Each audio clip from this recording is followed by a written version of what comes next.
ચાલો good morning. Chapter number 3 વિદ્યુત રસાયણ ધોરણ 12 કેમિસ્ટ્રી માં આપણે બે લેક્ચર પૂરા કર્યા. હવે લેક્ચર 3. બીજા લેક્ચરમાં આપણે વિદ્યુત રાસાયણિક કોષમાં ગેલ્વેનિક કોષ સમજ્યા હતા. બે બાજુ બે પાત્ર હતા. એકમાં આ બાજુ ઝીંકનો ધ્રુવ હતો, આ બાજુ કોપરનો ધ્રુવ હતો અને અહીંયા વચ્ચે ક્ષાર સેતુ મૂક્યું હતું, એટલે આપણને અહીંયા વિદ્યુત પ્રવાહ મળતો હતો. તો હવે આ પાઠને આગળ સમજવા માટે થોડીક નાની નાની બાબતો છે જે ટેક્સ્ટબુકમાં ક્લિયરિફિકેશન નથી કર્યું, આપણે બરોબર સમજી લઈએ એટલે આગળ પાઠ સમજવામાં આપણે જરાય તકલીફ ન પડે. તો પહેલા વાત કરું અર્ધકોષ એટલે શું, તેનું સાંકેતિક નિરૂપણ કેમ કરાય એ સમજવાનું. તો ભાઈ રેનિયલ કોષ હતો, એમાં આપણે આ એક બાજુનું એક પાત્ર હતું ને એમાં એક ધ્રુવ ડુબાડ્યું હતું, આ બીજી બાજુનું પાત્ર હતું એમાં કઈક દ્રાવણ ભર્યું હતું ને એમાં ધ્રુવ. તો આ આખો કોષ છે, આમાં અડધો કોષ એટલે એક પાત્ર ને એમાં ડુબાડેલો સળિયો, આટલું ભેગું થાય એટલે એને શું કહેવાય? અર્ધકોષ. તો અર્ધકોષની વ્યવસ્થિત વ્યાખ્યા લખીએ તો અર્ધકોષ એટલે શું? તો કે વિદ્યુત ધ્રુવ અને તેને જે દ્રાવણમાં ડુબાડેલો હોય તેને સંયુક્તપણે અર્ધકોષ કહે છે. એટલે વિદ્યુત ધ્રુવ એટલે એક સળિયો, આ વિદ્યુત ધ્રુવ કહેવાય, અને એને જે દ્રાવણમાં ડુબાડ્યો છે એ આટલાને કહેવાય એક અર્ધકોષ. તો વિદ્યુત ધ્રુવ અને તેને જે દ્રાવણમાં ડુબાડેલો હોય તેને સંયુક્તપણે શું કહેવાય? અર્ધકોષ. હવે આપણે સમજવું અર્ધકોષનું સાંકેતિક નિરૂપણ. કેવી રીતે સાંકેતિક નિરૂપણ કરાય સમજો. દાખલા તરીકે કોઈ ધાતુ ધ્રુવ છે, ધાતુના સક્રિય ધ્રુવ, તેનું સાંકેતિક નિરૂપણ કરવા માટે આપણે પહેલા એ લખવું પડશે ધાતુની સંજ્ઞા. એમાં જનરલ સમીકરણ, જનરલ પદ્ધતિ સમજાવી દઉં છું. ધાતુની સંજ્ઞા છે, અહીંયા ધાતુ સોલિડ હોય એટલે બાજુમાં S લખવાનું, પછી ઊભી લીટી કરવાની, અહીંયા ધાતુ આયન લખવાનું. એ ધાતુ આયન લખ્યા પછી એની બાજુમાં દ્રાવણની સાંદ્રતા દર્શાવવાની, મોલારિટીમાં દર્શાવવાની. શેમાં દર્શાવવાની? મોલારિટી. બહુ સહેલું. દાખલા તરીકે મારે ઝીંક અર્ધકોષ લખવો છે તો ઝીંકની સંજ્ઞા શું થાય? Zn. Zn ની બાજુમાં શું લખવાનું? સોલિડ. ઊભી લીટી. Zn નો ધાતુ આયન કયો થાય? તો કે Zn2+. દાખલા તરીકે 1 મોલર સાંદ્રતા એટલે લખવાનું 1 મોલર. હવે જલીય દ્રાવણ હોય વધારે ચોકસાઈ દર્શાવી હોય તો એક્વસ, પછી 1 મોલર એટલે ખબર પડી જાય પાણીમાં બનાવેલું દ્રાવણ છે ને એની સાંદ્રતા કેટલી છે? 1 મોલર. કોપર અર્ધકોષ લખવો હોય તો શું લખાય? Cu સોલિડ, ઊભી લીટી, Cu નો સક્રિય આયન Cu2+, એક્વસ 1 મોલર. જો ભાઈ સાંદ્રતા ખબર હોય તો 1 મોલર લખાય, નકર કાઈ નહીં, ખાલી એક્વસ લખી નાખો. આવી રીતે સિલ્વર વિદ્યુત ધ્રુવ લખવો છે, ચલો તો સિલ્વર ની સંજ્ઞા સિલ્વર સોડિક, ઊભી લીટી Ag+. સાંદ્રતા ખબર હોય તો લખવાની, ન ખબર હોય તો એક્વસ ખાલી લખવાનું. કેમ અહીંયા તમને અહીંયા +2 +2 ને અહીંયા +1, ભાઈ જે ધાતુનો જે સક્રિય આયન હોય દ્રાવણમાં એ લખવાનું. Ag +1 જ હોય, એની જગ્યાએ L હોય એલ્યુમિનિયમ તો એનો સક્રિય આયન L3+ હોય તો +3 લખવાનું. 1. બહુ સહેલું, સમજી લેજો. ધાતુની સંજ્ઞા લખવાની, સંજ્ઞા લખાઈ ગયા પછી ઊભી લીટી કરવાની, ઊભી લીટીની બાજુમાં સક્રિય આયન લખવાનો, એની બાજુમાં સાંદ્રતા મોલારિટીમાં દર્શાવવાની જો ખબર હોય તો, નકર એક્વસ લખી નાખવાનું. જલીય દ્રાવણ હોય જલીય દ્રાવણ. તો આ થઈ ધાતુના ધ્રુવની સંજ્ઞા. એટલે કે સાંકેતિક નિરૂપણ. હવે વાયુ વિદ્યુત ધ્રુવ હોય, વાયુ ધ્રુવ હોય ત્યારે સહેજ થોડીક બાબત ધ્યાનમાં રાખવાની છે કે વાયુ છે એને પ્રક્રિયા કરવા માટે કંઈક આધાર જોઈએ. એમને પ્રક્રિયા ન કરે, ગમે તે એક ધ્રુવ હોય એના ઉપર પ્રક્રિયા કરે. એટલે આપણે દરેક વખતે પ્લેટિનમ પહેલા લખશું, પછી ઊભી લીટી કરશું, પછી વાયુનું સૂત્ર લખશું, અણુ સૂત્ર એટલે કે વાયુની સંજ્ઞા લખી. વાયુની સંજ્ઞા લખી નાખો, ટૂંકમાં પતી જાય. વાયુની સંજ્ઞા એ લખ્યા પછી અહીંયા એનું દબાણ દર્શાવવાનું છે 12 એકમમાં. શેમાં દર્શાવશું? 12 એકમમાં. પાછી ઊભી લીટી, આયન, વાયુનો જે આયન હોય, અહીં કેમ ધાતુનો આયન હતું, વાયુનો આયન, અહીંયા એની સાંદ્રતા દર્શાવવાની. બસ આટલું જ ધ્યાન રાખો. વધારાનું શું? એક પ્લેટિનમ લખવાનું. દાખલા તરીકે મારે હાઇડ્રોજન વિદ્યુત ધ્રુવ લખવો છે, એને સાંકેતિક નિરૂપણ કરું તો પ્લેટિનમ, ઊભી લીટી, H2 વાયુનું અણુ સૂત્ર એટલે કે વાયુની સંજ્ઞા થઈ. દબાણ ધારો કે 1 બાર હોય તો 1 બાર લખવાનું, પાછી ઊભી લીટી કરવાની. એ હાઇડ્રોજનનો આયન કયો હોય? કે H+. દાખલા તરીકે એની સાંદ્રતા 1 મોલ છે. શું લખ્યું? 1 મોલ. ભાઈ આના જેવું જેવું ખાલી આગળ પ્લેટિનમ બધું લખવાનું. અહીંયા બેલેન્સ કરવાની કઈ જરૂર નહીં કે અહીંયા H2 છે તો અહીંયા 2H+ આવે. આ શું દર્શાવે તો કે H2 વાયુ અને H+ વાળું દ્રાવણ એકબીજાના સંપર્કમાં છે. આ શું દર્શાવશે તો કે Zn2+ વાળું દ્રાવણ છે ને એમાં ઝિંક ધાતુની પટ્ટી કે સળિયો છે. આ શું દર્શાવે? CO2+ વાળું દ્રાવણ છે ને એમાં કોપર ધાતુનો સળિયો છે. આ શું દર્શાવશે? Ag+ વાળું દ્રાવણ છે અને એમાં Ag ધાતુની સળિયો અથવા પટ્ટી છે. આ શું દર્શાવશે તો કે Al3+ વાળું દ્રાવણ છે ને એમાં એલ્યુમિનિયમ ધાતુની પટ્ટી છે. કે જો ક્લોરીન વિદ્યુત ધ્રુવ લખવું હોય તો Pt, ક્લોરીન નું અણુ સૂત્ર Cl2, દબાણ 1 બાર, ઊભી લીટી. Cl નો આયન કયો? Cl-. ધારો કે સાંદ્રતા કેટલી છે? 1 મોલ. તો આ શું થયું? અર્ધકોષ. તો અર્ધકોષ એટલે વિદ્યુત ધ્રુવ અને તેને જે દ્રાવણમાં ડુબાડેલા હોય આટલાને સંયુક્તપણે શું કહેવાય? અર્ધકોષ. અને એનું સાંકેતિક નિરૂપણ આવડી ગયું. ટેક્સ્ટબુકમાં નથી પણ આપણે સમજવા માટે લેવાનું. હવે મહત્વની વાત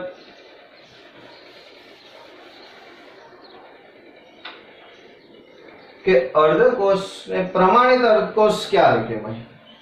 તો કે જો જે અર્ધકોષમાં રહેલા વિદ્યુત વિભાજ્યના દ્રાવણની સાંદ્રતા 1 મોલર હોય. જો વાયુ હોય તો તેનું તાપમાન તેનું દબાણ 1 બાર હોય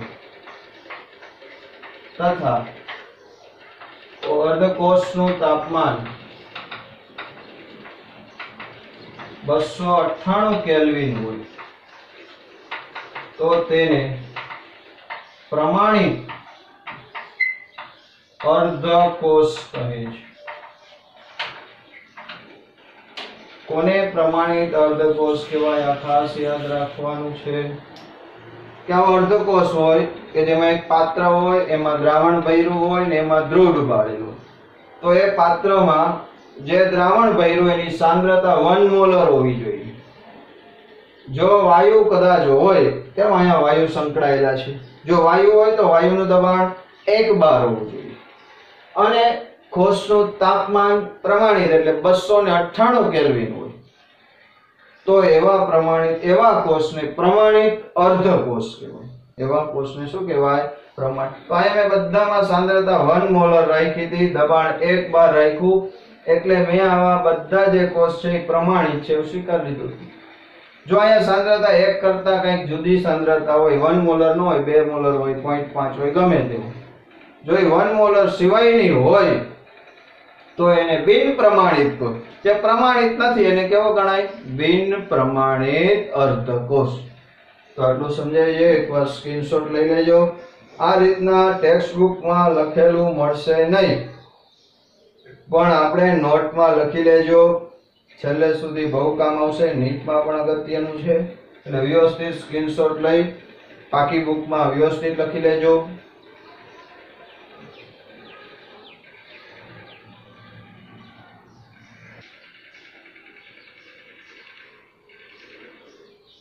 ચલો ત્યાર પછી હવે અર્ધ કોષ ઉપરથી આખો કોષ કેમ લખાય એ સમજવાનું છે.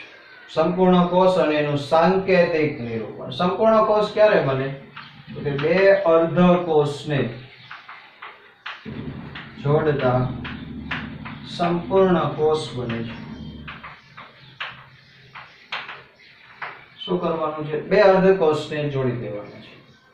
પણ ધ્યાન એટલું રાખવાનું કે બે અર્ધ કોષ હોય, જો એમાં વચ્ચે ક્ષાર સેતુ હોય તો બે ઊભા લીટા કરવાના, અને ક્ષાર સેતુ ન હોય તો એક ઊભો લીટો. હવે આપને પ્રશ્ન થાય કે ક્ષાર સેતુ હોય તો એ આપણે સમજ્યા, પણ ન ક્યારે હોય? તો ઘણીવાર ભાઈ ઘણા એવા કોષ આવે કે જેમાં એક જ પાત્રમાં એનોડ અને કેથોડ બેય ડૂબાડેલા હોય.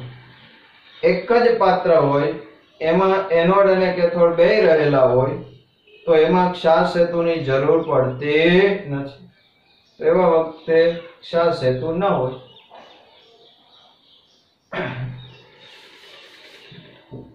તો જો બે અર્ધકોષને જોડીને સંપૂર્ણ કોષ બને, પણ જો ક્ષાર સેતુ હોય તો બે અર્ધકોષ વચ્ચે બે ઊભા લીટા કરવાના, ક્ષાર સેતુ ન હોય તો એક જ ઊભો લીટો કરવાનો. આપણે ક્ષાર સેતુ છે એમ સ્વીકારીને જ લખશું.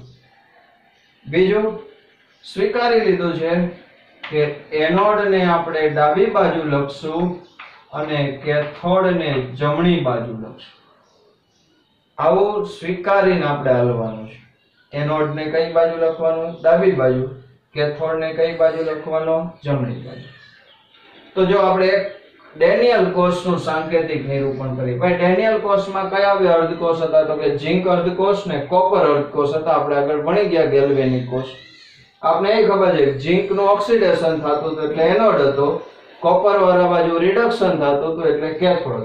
તો પહેલા એનોડ બાજુ વાળું લખી લેવાનું. તો એનોડ બાજુ વાળું આમ નામ લખવાનું Zn સોલિડ, એક ઊભી લીટી Zn2+, ધારો કે 1 મોલર સાંદ્રતા જે લખી 1 મોલર. એમાં ક્ષાર સેતુ હતો એટલે બે ઊભા લીટા કરવાના. આ બાજુ પહેલા શું લખવું? તો કે અહીંયા લખ્યું Zn આ છે ને ઉલટાવીને લખવાનું. એટલે અહીંયા પહેલા શું લખવાનું? Cu2+1 મોલર, અને પછી ઊભી લીટી કરીને Cu સોલિડ.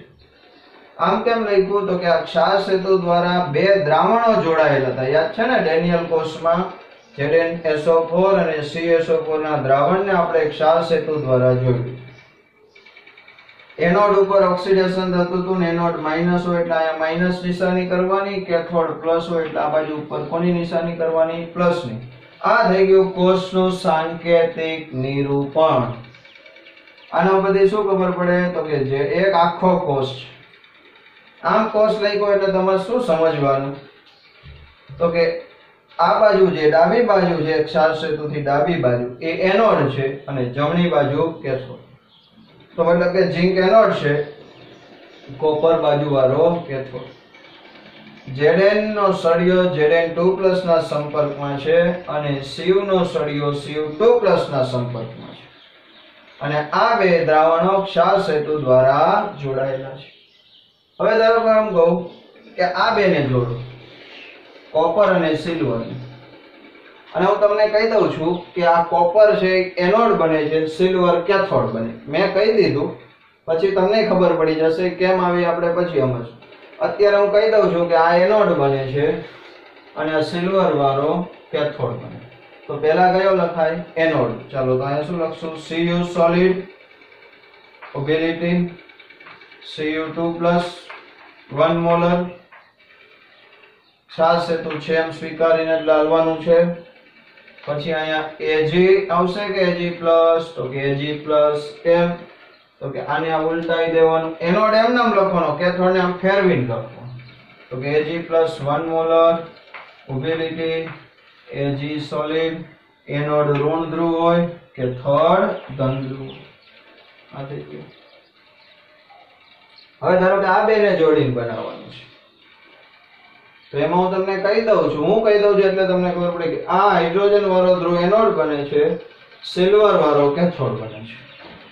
તો પેલા હાઇડ્રોજન લખવાનું તો આખે આખું લખવાનું Pt H2 1 બાર H પ્લસ 1 મોલર ક્ષાર સેતુ અને આમને આમ Ag plus 1 molar Ag sorry આ કેથોડ એટલે પ્લસ એનોડ એટલે માઈનસ. તો બે આ રીતે કોષનું સાંકેતિક નિરૂપણ. હવે જોઈ લેવાનું બે બાજુના અર્ધકોષ છે એ બે પ્રમાણિત હોય તો આખો કોષ શું કહેવાય? પ્રમાણિત કોષ. પ્રમાણિત કોષ એટલે કે જેમાં તાપમાન આખા કોષનું તાપમાન કેટલું હોવું જોઈએ? 298. દ્રાવણોની સાંદ્રતા કેટલી હોવી જોઈએ? 1 મોલર. અને વાયુનું દબાણ P કેટલું હોવું જોઈએ? 1 બાર. તો જે કોષમાં તાપમાન 298 કેલ્વિન હોય, દ્રાવણની સાંદ્રતા 1 મોલર હોય અને વાયુ હોય તો એનું દબાણ 1 બાર હોય એવા આખા કોષને શું કહેવાય? પ્રમાણિત કોષ. શું કહેવાય? પ્રમાણિત કોષ. સમજાય છે આટલું? બરોબર સમજો. સાંકેતિક નિરૂપણ બરોબર જોજો. ચલો એકવાર સ્ક્રીનશોટ લઈ લેજો.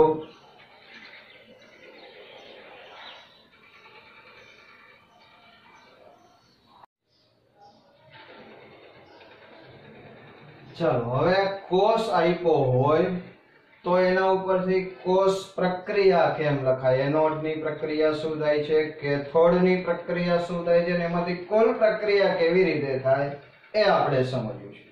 તરત આ એક કોષ આપ્યો છે Zn2 ક્ષાર સેતુ Cu2 Cu આખો કોષ આપ્યો છે.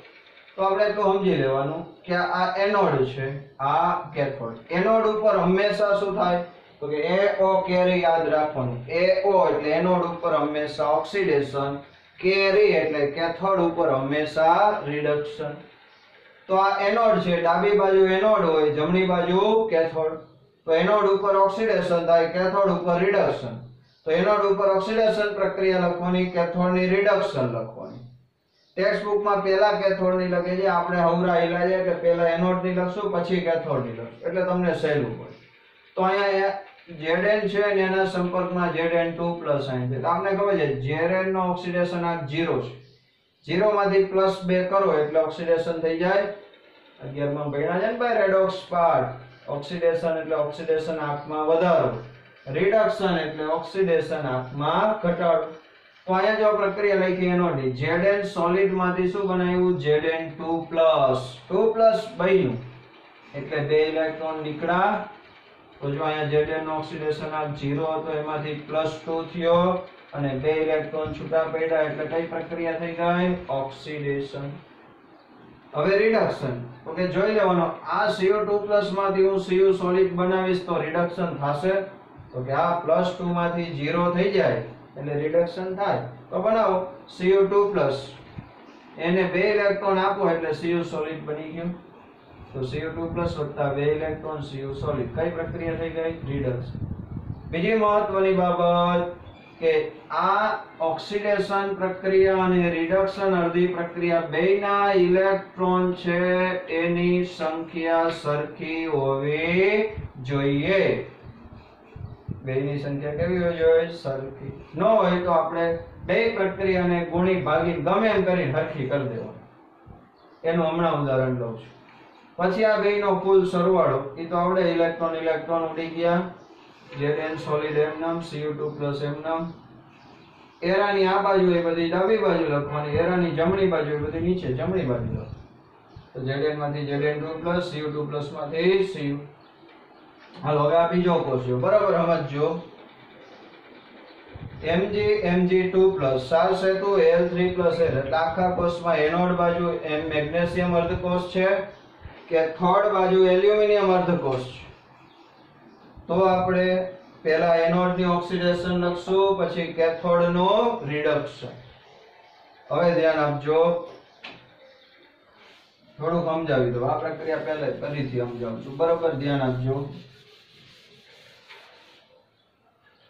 લખો ચાલો Mg માંથી Mg2+ બનાવીશ તો ઓક્સિડેશન થશે તો કે હા તો બનાવો Mg solid gives Mg2+ aqueous વત્તા કેટલા ઇલેક્ટ્રોન થાય 2 ઓક્સિડેશન થઈ ગયું હવે આમાં જો L3+ માંથી L બનાવો તો શું થાય તો કે ઓક્સિડેશન આ ઘટે એટલે રિડક્શન તો કેથોડ ઉપર રિડક્શન જ થવું જોઈએ તો Al3+ એમાંથી શું બનાવવાનું છે Al solid પછી કેટલા ઇલેક્ટ્રોન જોઈએ +3 માંથી 0 કરવા માટે તો કે 3 ઇલેક્ટ્રોન તો થઈ ગઈ બે પ્રક્રિયા થઈ ગઈ પણ અહીંયા 2 ઇલેક્ટ્રોન છે અને અહીંયા 3 છે ચાલે ન ચાલે આમાં 2 ઇલેક્ટ્રોન અહીંયા નીકળ્યા હતા તો અહીંયા 3 આવ્યા ક્યાંથી આપણો ઘરનો નખાય નહીં એક ઇલેક્ટ્રોન ઘરે લઈને જ જવાના અને ઘરનો ખીચામાંથી નાખવાનો નહીં બેલેન્સ કરવું પડશે તો ખાલી ઇલેક્ટ્રોન નું બેલેન્સ ન થાય આખી પ્રક્રિયાને બેલેન્સ કરવી પડે તો ભાઈ આના 2 ઇલેક્ટ્રોન છે આના 3 બેયના લસા 6 થાય તો આખી પ્રક્રિયાને 3 વડે ગુણી નાખો કેટલા વડે ગુણવાની 3 તો 3 દુને કેટલા થઈ ગયા 6 તો આ પ્રક્રિયાને કેટલા વડે ગુણવાની 2 વડે 2 3 દુ 6 અહીંયા 2 હવે ની કુલ પ્રક્રિયા લખો તો આ રીતે રેડોક્સ પ્રક્રિયા લખાય ત્રીજો કોર્સ મહત્વનો આ લઈ લો ચલો Ag solid Ag plus Cl minus Cl2 Pt અહીંયા ધ્યાન રાખજો આ Ag વાળો ડાબી બાજુ છે એટલે એનોડ છે આ જમણી બાજુ છે એટલે કેથોડ છે એનોડ ઉપર શું થાય ભાઈ ઓક્સિડેશન તો લખો Ag solid માંથી શું બનાવવાનું Ag plus આ બાજુથી આ બનાવો એટલે ઓક્સિડેશન થઈ પણ અહીંયા ધ્યાન આપવું હવે હું જો Cl માઈનસ માંથી Cl2 બનાવું ભાઈ તો માઈનસ માંથી Cl2 નો ઓક્સિડેશન આ કેટલો થાય 0 ભાઈ તો માઈનસ માંથી 0 થાય તો ઘટો ઘટે તો કે વૈધો કહેવાય સોરી વૈધો જો માઈનસ માંથી 0 એટલે વૈધો વધે તો ઓક્સિડેશન છે કેથોડ બાજુ રિડક્શન જ થાવ જોઈએ આ Pt નો ક્યાંય ઉપયોગ કરવાનો આવતો નથી તો ઊંધું કરવાનું ભાઈ Cl2 માંથી Cl માઈનસ બનાવજો Cl2 આગળ ના સમજો પહેલા Cl2 માંથી એક ઇલેક્ટ્રોન આપ્યો એટલે Cl માઈનસ બની ગયું હવે આનો ઓક્સિડેશન આ 0 ચેક કરી લેવાનું 0 માંથી -1 થયો એટલે ઘટ્યો ઘટે તો રિડક્શન પણ અહીંયા ક્લોરીન નું બેલેન્સ નથી તો ક્લોરીન નું બેલેન્સ કરવા અહીંયા આગળ વનાફ કરી દો જો વનાફ ન કરવો હોય તો આને 2 વડે ગુણો આને 2 વડે ગુણો આને 2 વડે 2 તો 2 ઇલેક્ટ્રોન રાખવા પડે તો અહીંયા 2 આવે અહીંયા 2 આવે અહીંયા 2 આવે તો 2 વડે બેલેન્સ એ ગમે એમ બેલેન્સ કરીએ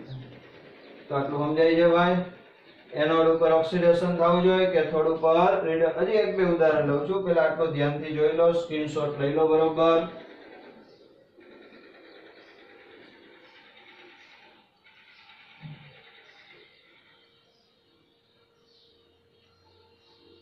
હવે આમાં વિચારી લઈએ કે કોષ આપ્યો છે એના ઉપરથી પ્રક્રિયા લખતા આવડી ગઈ કુલ પ્રક્રિયા લખી પણ કુલ પ્રક્રિયા આપી હોય તો આપણે આવડે ખરું કાગળ નાખી સીધી કુલ પ્રક્રિયા આપેલી હોય એવું થઈ ગયું ધારો કે આ કુલ પ્રક્રિયા આપી છે Zn solid Cu2 Zn2 Cu આવી રીતના આખી પ્રક્રિયા જ ખાલી આપી હોય એના ઉપરથી કોષ કેમ લખવું તો જોઈ લેવાનું Zn નો ઓક્સિડેશન આ 0 છે એમાંથી કેટલો વધ્યો +2 વૈધો તો કે શું થયું એનું ઓક્સિડેશન તો જેનું ઓક્સિડેશન થાય એનોડ બાજુ હોય તો એનોડ બાજુ શું લખવાનું તો કે એક Zn લખવું પડે ઊભી લીટી કરીને Zn solid કારણ કે સાંકેતિક નિરૂપણ તો આપણે આવડે જ છે સોલિડ લખ્યું ઊભી લીટી કરી Zn2 હવે આનું જો Cu2 માંથી શું બન્યું Cu solid તો એ શું થયું રિડક્શન +2 માંથી 0 થયો એટલે રિડક્શન તો રિડક્શન કોનું થયું હોય કેથોડ બાજુ થાય તો આને કેથોડ બાજુ લખવો પડે કેથોડ બાજુ તો કે Cu solid ને Cu અહીંયા Cu2+ લખાય કારણ કે આ ક્ષાર સેતુ વચ્ચે મૂકશું તમને આમાં સાહેબ અમને કેમ ખબર પડે ક્ષાર સેતુ છે કે નહીં આપણે ઠપકારી જ દેવાનો બે ઊભા લીટા એટલે ક્ષાર સેતુ જો રકમમાં એમ કીધું હોય ક્ષાર સેતુ નથી તો એક લીટો વચ્ચે કરશું તો થઈ ગયું ક્ષાર કોષ ઉપરથી કુલ પ્રક્રિયા થાય કુલ પ્રક્રિયા ઉપરથી કોષ લખી શકાય ગમે તે કરી શકાય હજી એક બે કોષ લઈ લઉં એટલે વધારે આઈડિયા આવે.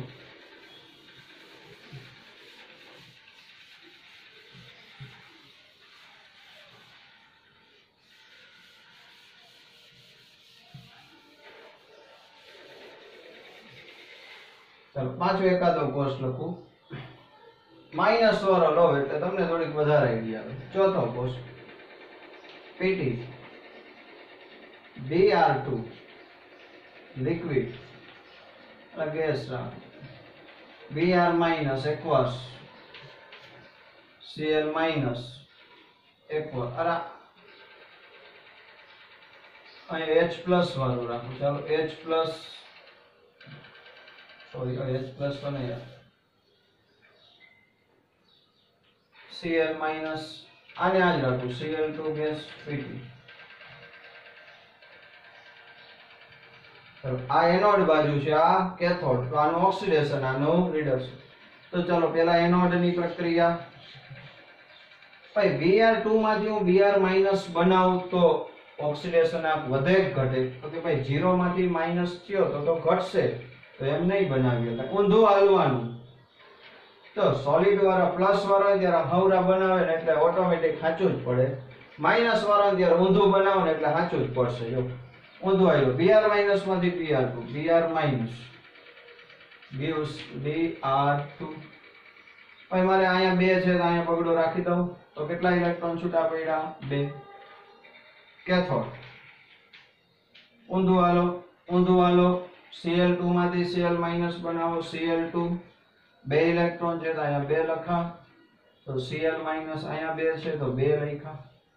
તો જોજો આ વખતે Br માઇનસ માંથી Br2 ઓક્સિડેશન થઈ ગયું, Cl2 માંથી Cl માઇનસ રિડક્શન થઈ ગયું. કુલ પ્રક્રિયા 2Br માઇનસ વત્તા Cl2 gives Br2 વત્તા 2Cl માઇનસ. આ ઓક્સિડેશન પ્રક્રિયા જ થવી જોઈએ, આ રિડક્શન થવી જોઈએ, ના કઈ થવી જોઈએ? રેડોક્સ. તો આ રીતે પ્રક્રિયા કોષ આપ્યો એના બધી પ્રક્રિયા આવડી જોઈએ, પ્રક્રિયા આપી એના બધી કોષ લખ. હવે આમાંથી કોષ કેમ લખાય? જો અહીંથી ઊંધું શીખડાઈ દઉં. આ Br માઇનસ એમાંથી Br2 થયું, માઇનસ માંથી 0 થયું. શું થયું? ઓક્સિડેશન. ઓક્સિડેશન તો એનોડ નું થાય તો એનોડ બાજુ હોવો જોઈએ. Cl2 માંથી Cl માઇનસ શું થયું? રિડક્શન. કેથોડ બાજુ હોવો જોઈએ. હવે આ Br માઇનસ અને Br2 ને લખવાના કેમ? તો કે વાયુ છે સમજો. તો વાયુ એટલે આગળ પ્લેટિનમ લખવું પડે. મેં પહેલા જ કીધું હતું. તો પ્લેટિનમ પછી Br2 પછી Br માઇનસ. ક્ષાર સેતુ જેમ સ્વીકારી લો, ક્ષાર સેતુ. હવે લખવું પડે Cl માઇનસ ને Cl2. તો પહેલા આયન હોય બાજુ બાજુમાં જ આવવા જોઈએ. તો અહીંયા Cl માઇનસ લખ્યું, પછી Cl2 વાયુ છે એટલે બાજુમાં પ્લેટિનમ હોવો જોઈએ. તો આ રીતે કોષનું સાંકેતિક નિરૂપણ થઈ અને એમાંથી કોષ પ્રક્રિયા લખતા આવડવી જોઈએ. બરોબર? તે નિરાતે જોઈને સ્ક્રીનશોટ લઈ લો. આની 2-3 વાર પ્રેક્ટિસ કરો એટલે આરામથી આવડી જશે. કાંઈ અઘરું નથી.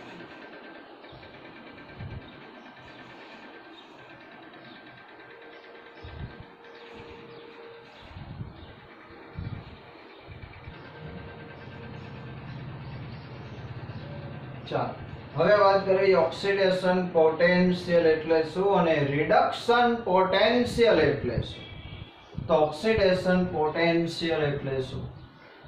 તો કે વિદ્યુત ધ્રુવની ઇલેક્ટ્રોન મુક્ત કરવાની એટલે કે ઇલેક્ટ્રોન આપવાની વૃત્તિની તીવ્રતા એટલે તાકાતને તેનો શું કહેવાય? Oxidation potential. કોઈ પણ વિદ્યુત ધ્રુવ હોય એની પોતાની ઇલેક્ટ્રોન પોતાનામાંથી મુક્ત કરવાની આપવાની પ્રબળતા, તાકાત, એને શું કહેવાય? એનો ઓક્સિડેશન પોટેન્શિયલ. તેને એ ઓક્સી બાજુમાં ઓક્સી લખવાનું. એ એટલે પોટેન્શિયલ ની સંજ્ઞા રાખી છે એ. એની બાજુમાં ઓક્સી લખ્યું એટલે શું સમજી લેવાનું? Oxidation potential. અને જો ઉપર આમ લખી નાખ્યું હોય એ થીટા ઓક્સી અથવા E0 ઓક્સી તો આને કહેવાય પ્રમાણિત ઓક્સિડેશન પોટેન્શિયલ. શું કહેવાય? પ્રમાણિત ઓક્સિડેશન પોટેન્શિયલ. પ્રમાણિત ક્યારે? તો કે ઉપર 0 કર્યો હોય એટલે કે કોષ પ્રમાણિત સ્થિતિમાં, એટલે કે તાપમાન 298 કેલ્વિન હોય, દ્રાવણની સાંદ્રતા 1 મોલર હોય તો એને પ્રમાણિત ઓક્સિડેશન પોટેન્શિયલ કહેવાય, નકર ખાલી પોટેન્શિયલ. આપણે અત્યારે આની જ વાત કરીએ. જો પ્રમાણિત ઓક્સિડેશન પોટેન્શિયલ, ઓક્સિડેશન પોટેન્શિયલ એટલે ઇલેક્ટ્રોન આપવાની વૃત્તિની તાકાત અથવા એને કહેવાય તીવ્રતા. હવે ધારો કે આમ લખ્યું હોય, મારે એલ્યુમિનિયમ માટે ઓક્સિડેશન પોટેન્શિયલ ની સંજ્ઞા લખવી છે અથવા ઝિંક માટે લખી નાખું. ચાલો તો E0 Zn ઊભી લીટી અને Zn2 પ્લસ લખ્યું હોય ને અહીંયા લખ્યું હોય 0.76 પોટેન્શિયલ વોલ્ટમાં મપાય. તો જો આ કયો પોટેન્શિયલ છે ચેક કેમ કરો? E છે એટલે પોટેન્શિયલ છે એટલી ખબર પડી ગઈ, ઉપર 0 છે એટલે પ્રમાણિત પોટેન્શિયલ એટલી ખબર પડી ગઈ. હવે અહીંથી આમ જોવાનું, Zn માંથી Zn2 પ્લસ થયો એટલે ઓક્સિડેશન આંક વધ્યો તો ઓક્સિડેશન પોટેન્શિયલ એનું મૂલ્ય કેટલું છે? 0.76. હવે આમ હોય E0 Cu2 પ્લસ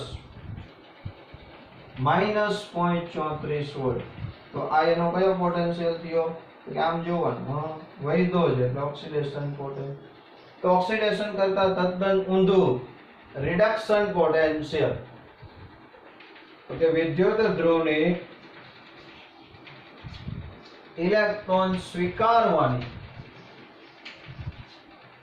વૃત્તિની પ્રબળતા અથવા તીવ્રતાને તેનો રિડક્શન પોટેન્શિયલ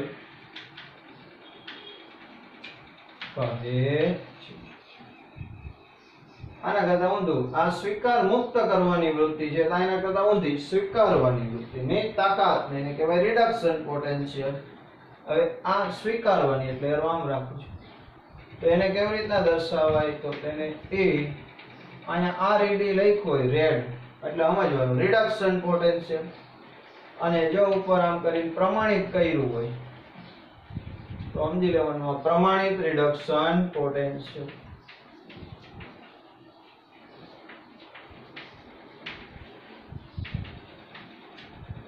તો પ્રમાણિત ઓક્સિડેશન પોટેન્શિયલ અને પ્રમાણિત કેમ માપવામાં આવે છે આંકડા એ આપણે પછી સમજવાના છે. અત્યારે ખાલી સંજ્ઞા સમજી લો. હવે મારે આમ લખ્યું હોય E0 Zn2 પ્લસ Zn બરાબર -0.76 વોલ્ટ. તો આ વોલ્ટ છે આનો કયો પોટેન્શિયલ છે? ઝિંકનો. તો કે આમ જોવાનું છું, આ બાજુ જો +2 માંથી આનો ઓક્સિડેશન આંક 0 છે, તો +2 માંથી 0 થયો એટલે વધ્યો ઘટ્યો? તો કે ઘટ્યો. ઓક્સિડેશન આંક ઘટે છે એટલે રિડક્શન પ્રક્રિયા કહેવાય. તો આને કહેવાય રિડક્શન પોટેન્શિયલ ની સંજ્ઞા છે. એનું મૂલ્ય કેટલું? -0.76. એ જ રીતે નામ લખ્યું હોય E0 Cu2 plus Cu plus 0.34 volt. એકમ વોલ્ટ છે, વોલ્ટ. તો આમાં જો +2 માંથી 0 થયો તો એ કયો પોટેન્શિયલ થયો? રિડક્શન. બીજી મહત્વની વાત અહીંયા જોઈએ કે જો ઝિંકનો ઓક્સિડેશન પોટેન્શિયલ હતો, આ ઝિંકનો રિડક્શન પોટેન્શિયલ, બેમાં ખાલી આડાઅવળું આ કરવાનું, બાકી કાંઈ નહીં. અહીંયા કેટલા મૂલ્ય છે? +0.76. અહીંયા કેટલું છે? -0.76. અહીંયા કોપરમાં જોજો અહીંયા માઈનસ છે, તો આ ઊંધું થઈ ગયું, કેવું? પ્લસ. એટલે આમ લખી શકાય કે E0 ઓક્સિડેશન બરાબર -E0 રિડક્શન. એટલે કે ઓક્સિડેશન પોટેન્શિયલ અને રિડક્શન પોટેન્શિયલ ના આંકડા તો સરખા જ હોય પણ નિશાની બદલાઈ જાય. જો ઓક્સિડેશન પોટેન્શિયલ પ્લસ હોય તો રિડક્શન પોટેન્શિયલ માઈનસ થાય, ઓક્સિડેશન પોટેન્શિયલ માઈનસ હોય તો એનો રિડક્શન પોટેન્શિયલ પ્લસ થઈ જાય. તો આની આપણે આગળ જરૂર છે એટલે થોડીક ડિટેલમાં વાત કરી દીધી, બુકમાં કાંઈ આપ્યું નથી. આ અડધા કોર્સના પોટે કેમ માપવા એ આપણે આગળ ભણવાના છે આ જ પાઠમાં, પણ આ તો સંજ્ઞા સ્વરૂપે કેમ લખાય એની ટૂંકી સમજ આપણે મેળવી લીધી. ચલો એકવાર બરોબર જોઈ લો.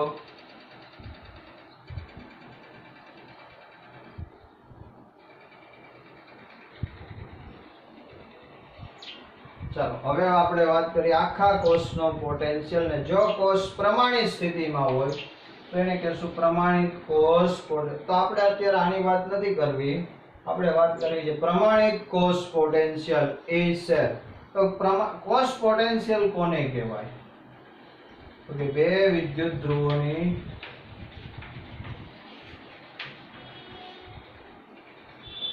ઇલેક્ટ્રોન સ્વીકારવાની વૃત્તિની તીવ્રતાના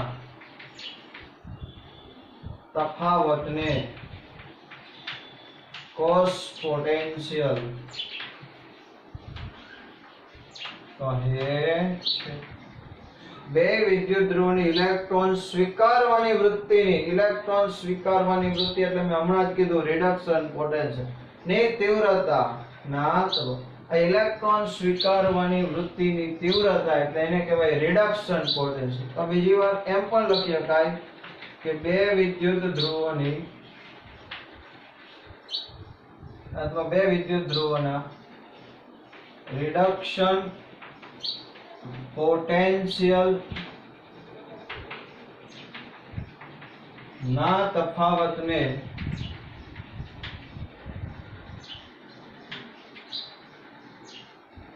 એ સેલ કોષ પોટેન્શિયલ કહે છે. તેને એટલે કે કોષ પોટેન્શિયલ ને EMF પણ કહે છે. EMF એટલે ઇલેક્ટ્રો મોટિવ ફોર્સ. ઈ સેલ ને બીજું શું કહેવાય? EMF એટલે ઇલેક્ટ્રો મોટિવ ફોર્સ પણ કહે છે. તો ઈ સેલ શોધવાનું સૂત્ર ખાસ યાદ રાખવાનું. E0 સેલ શોધવાનું સૂત્ર આટલું જ યાદ રાખો. E0 reduction potential of cathode જેનો વધારે હોય એનો cathode minus E0 reduction potential of anode. એક જ સૂત્ર યાદ રાખો. કેથોડના રિડક્શન પોટેન્શિયલ માંથી એનોડ નો રિડક્શન પોટેન્શિયલ બાદ કરો એટલે તમને શું મળી જાય? E0 cell. જો બેના રિડક્શન પોટેન્શિયલ જ લેવાના છો, ભલે કેથોડ નું રિડક્શન થાય ને એનોડ નું થાય ભલે ઓક્સિડેશન, પણ પોટેન્શિયલ કયા લેવાના છે? રિડક્શન. અથવા આમાં લખીએ કાંઈ E0 સેલ બરાબર E0 આજે અહીંયા જ લખો. આમ પણ લખીએ કાંઈ E0 સેલ બરાબર E0 રિડક્શન ની જગ્યાએ જો ઓક્સિડેશન લખવા હોય તો પહેલા એનોડ નો પોટેન્શિયલ રાખવાનો minus E0 oxidation potential of cathode. આપણે એક જ રાખશું, ધ્યાનમાં લેશું. બે રીતે જવાબ હરખો જ આવે, પણ શું કામ બે વસ્તુ યાદ રાખવી જોઈએ? એક જ રાખવાનું, કેથોડ માંથી એનોડ નો બાદ કરવાનો, પણ કયા પોટેન્શિયલ? રિડક્શન હોય. અથવા ઓક્સિડેશન ના કરવા હોય તો ઓક્સિડેશન માં પહેલા કોનો ઓક્સિડેશન પોટેન્શિયલ લેવાનો? એનોડ નો. પછી ઓક્સિડેશન પોટેન્શિયલ બાદ કોનો કરવાનો? કેથોડ. ભાઈ બે રીતે જવાબ હરખો જ આવશે. આપણે આગળ દાખલા કરશું એટલે આવડી જશે. ખાલી અત્યારે એક સૂત્ર યાદ રાખવાનું છે, ખાસ મહત્વનું છે. સમજાઈ ગયું? તો આ રીતે ઓક્સિડેશન પોટેન્શિયલ અને રિડક્શન પોટેન્શિયલ મેળવી શકાય. અને એના ઉપરથી E0 સેલ ના મૂલ્ય મળે. સમજાય? આટલું પોટેન્શિયલ એટલે કાઈ નહીં, વિદ્યુત સ્થિતિમાનનો તફાવત કહેવાય. અને મહત્વની વાત, કોષ પોટેન્શિયલ, કોઈ પણ કોષનો પોટેન્શિયલ ખાસ યાદ રાખજો, પોટેન્શિયોમીટર નામના સાધનની મદદથી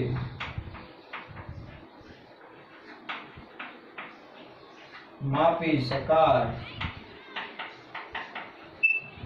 કોની મદદથી માપશું? ગેલ્વેનોમીટર કે એમીટર થી પ્રવાહ મપાય. પોટેન્શિયોમીટર નામનું સાધન હોય એનાથી જ પોટેન્શિયલ માપી શકાય, સાચો પોટેન્શિયલ. અને કોષ પોટેન્શિયલ છે એનો એકમ વોલ્ટ છે. કયો એકમ આવશે? વોલ્ટ. આપણે સેલ લઈને એના ઉપર વાંચજો, લખ્યું હોય 1.5 વોલ્ટ, એટલે એમ કહેવાય કે 1.5 વોલ્ટ એમાંથી પોટેન્શિયલ મળે છે. તો ખરેખર કોસ પોટેન્શિયલ શું છે? બહુ ટૂંકમાં સમજાવી દઉં તો આ નાનકડો મેં કોસ દોર્યો છે, આ ક્ષાર સેતુ છે, અહીંયા બે ધ્રુવો છે. જેવો એને હું વિદ્યુત વાહક તાર દ્વારા જોડીને અહીંયા પોટેન્શિયોમીટર રાખું. શું રાખું? પોટેન્શિયોમીટર.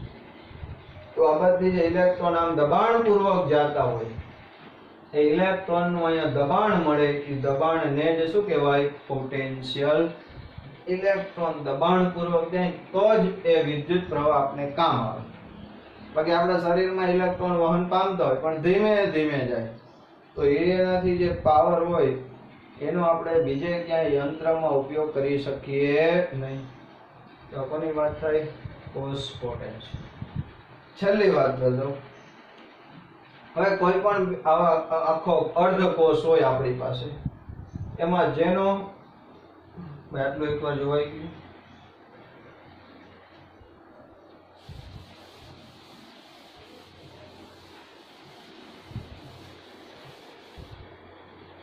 જે અર્ધકોષનો અથવા જે વિદ્યુત ધ્રુવનો રિડક્શન પોટેન્શિયલ વધુ હોય તે કેથોડ બને, અને જેનો રિડક્શન પોટેન્શિયલ ઓછો હોય તે એનોડ બને છે. હવે બે અર્ધકોષને આપણે જોડીએ અથવા બે વિદ્યુત ધ્રુવને જોડીએ અને એમાંથી આખો કોષ આવો બનાવીએ, તો કયો કોષ એનોડ ને કયો કેથોડ બને વગર પ્રક્રિયાએ જોવું હોય તો જો આપને ખબર હોય કે બેયના રિડક્શન પોટેન્શિયલના મૂલ્ય તમે જાણતા હોય તો કહી શકાય કે આ એનોડ બનશે ને આ કેથોડ. દાખલા તરીકે જો હું તમને આમ આપું કે E0 Zn2 Zn -0.76 વોલ્ટ અને E0 Cu2 Cu 0.34 વોલ્ટ, આ પ્લસ છે. બે અર્ધકોષ, બે વિદ્યુત ધ્રુવ છે, એક ઝિંકનો ધ્રુવ છે અને બીજો કોપર ધ્રુવ છે, એટલે કે ઝિંક અને Zn વાળું દ્રાવણ, Cu અને Cu વાળું દ્રાવણ. બેયના રિડક્શન પોટેન્શિયલના મૂલ્ય આપ્યા છે. હવે આ બેને જોડીનું આવો આખો કોષ બનાવો તો એમાંથી કોણ એનોડ બને ને કોણ કેથોડ? તો આનો પોટેન્શિયલ વધારે કયો કે આ -0.76 છે ને +0.34, તો આ મૂલ્ય વધુ થયું, આ મૂલ્ય કેવું થયું? ઓછું. તો વધુ વાળો શું બને? જેનો રિડક્શન પોટેન્શિયલ વધુ હોય તે કેથોડ બને, એટલે કોપર વાળો ધ્રુવ કેથોડ બને, ઝિંક વાળો ધ્રુવ શું બને? એનોડ બને. આ રીતે પોટેન્શિયલ માપી શકાય. આ રીતે પોટેન્શિયલ હોય આપણી પાસે તો એની મદદથી વિદ્યુત કોષ બનાવો તો એમાં કોણ એનોડ બને અને કોણ કેથોડ એ એમને ખબર પડી જાય. ચલો આટલું રાખો, તો જો આવતા લેક્ચરમાં લેશું. આજે જે બધું ચાલ્યું એ હવે પછી પાઠ ભણવાનો છે, એના માટેની બેઝિક માહિતી છે. એ ચોપડીમાં બહુ વ્યવસ્થિત એક જ હારે બધું આપેલું છે, એટલે વ્યવસ્થિત આપેલું નથી, એટલે મેં બધું છૂટું પાડી અને વ્યવસ્થિત કરી દીધું છે. જો આ સમજાઈ જાય એટલે આગળનો પાઠ આવશે, અને આ બધી વાત પાછી રિપીટ આવવાની છે, ત્યારે હું પાછો એને વ્યવસ્થિત રિપીટ કરતો જઈશ. બરોબર? ચલો આટલું ધ્યાનથી વાંચજો, 2 વાર લખજો, પાકું કરજો, ન સમજાય તો પાછું પૂછજો. ઓકે, ચલો, થેન્ક યુ.